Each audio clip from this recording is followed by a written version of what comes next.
person destroying you is the only person who makes you feel safe. You've Googled it, you've talked to your friends about it, you've made the pros and cons list at 2 a.m., and you still haven't left. Here's what nobody tells you.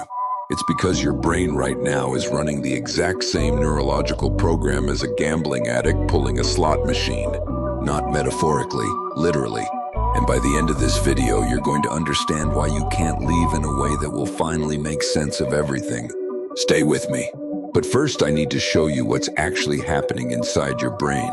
Because once you see it, you cannot unsee it. Let's start here.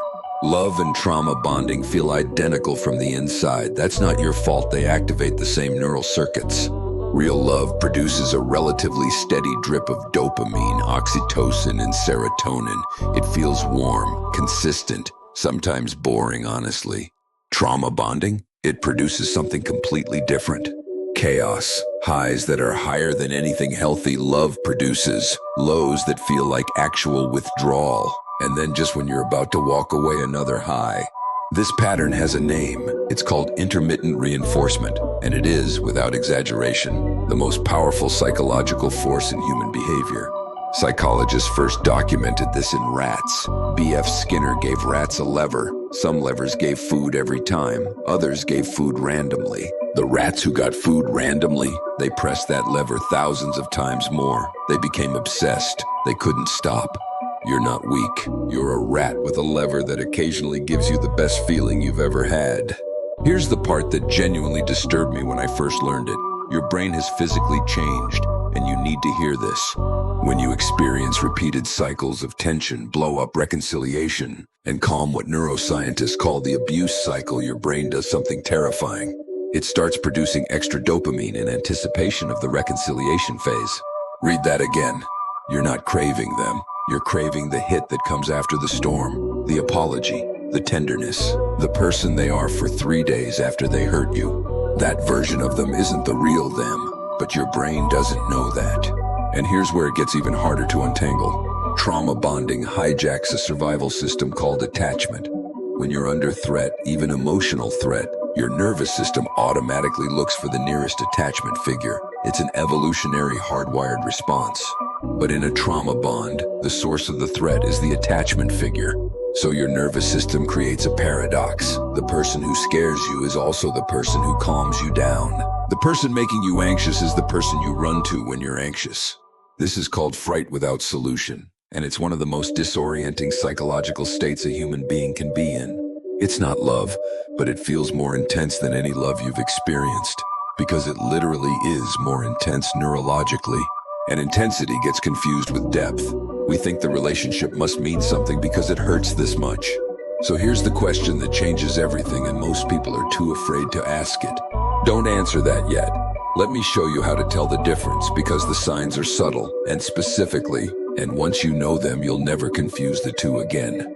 Here are 6 ways love and trauma bonding look identical from the outside but feel completely different on the inside once you know what to look for. 1. Consistency versus unpredictability.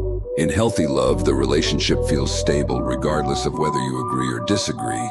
In a trauma bond, your entire nervous system is scanning constantly for signs of a shift in their mood. 2. Longing versus relief. When you miss someone you love, it's a warm, peaceful ache. When you miss someone you're trauma bonded to, it's desperate, it's anxious. It's closer to a drug craving than to affection. 3. The makeup moment. Healthy couples repair conflict through honest conversation.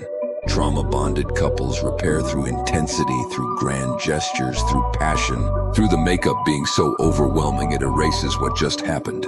The cycle requires the rupture to justify the reunion. 4. Who you are around them. In healthy love, you expand. You bring more of yourself to the relationship over time. In a trauma bond, you shrink. You learn what triggers them. You edit yourself, you get smaller. 5. Fear of leaving versus not wanting to leave.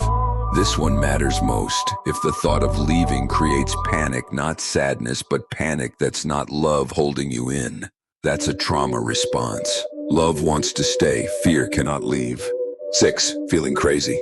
In healthy love, you generally trust your own perception of events. In a trauma bond, especially one that involves gaslighting, you have stopped trusting your own memory. You replay conversations looking for proof you're not making it up. If you checked 4 or more of those, this video wasn't an accident. Now here's the part I actually made this video for. Because diagnosing a trauma bond without giving you a way out would just be cruelty, and you've already had enough of that. Here is the single most important thing you will hear in this entire video. You cannot think your way out of a neurological addiction. You cannot logic yourself into walking away from a dopamine system that has been running for months or years. That's why the advice "just leave" has never worked. And it's why you feel like a failure every time you go back, even when you knew you were going to. You're not failing, you're withdrawing. The first 2 weeks after leaving a trauma bond can feel worse than staying. Anxiety spikes, depression hits. You will feel an almost physical pull to go back because your dopamine system has been hijacked and it is screaming for its supply. This is normal, this is neurological, and it will pass, but only if you understand you're in a detox, not a choice. So what actually works?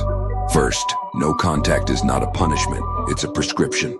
Every single interaction with the person, even a text, even reading their social media, resets the neurological clock. You're not being dramatic by going no contact. You are cutting off the supply so your brain can physically heal. Second, replace the neurological input, not just the relationship. Your nervous system is addicted to intensity. You can't remove intensity and replace it with nothing. You'll snap back.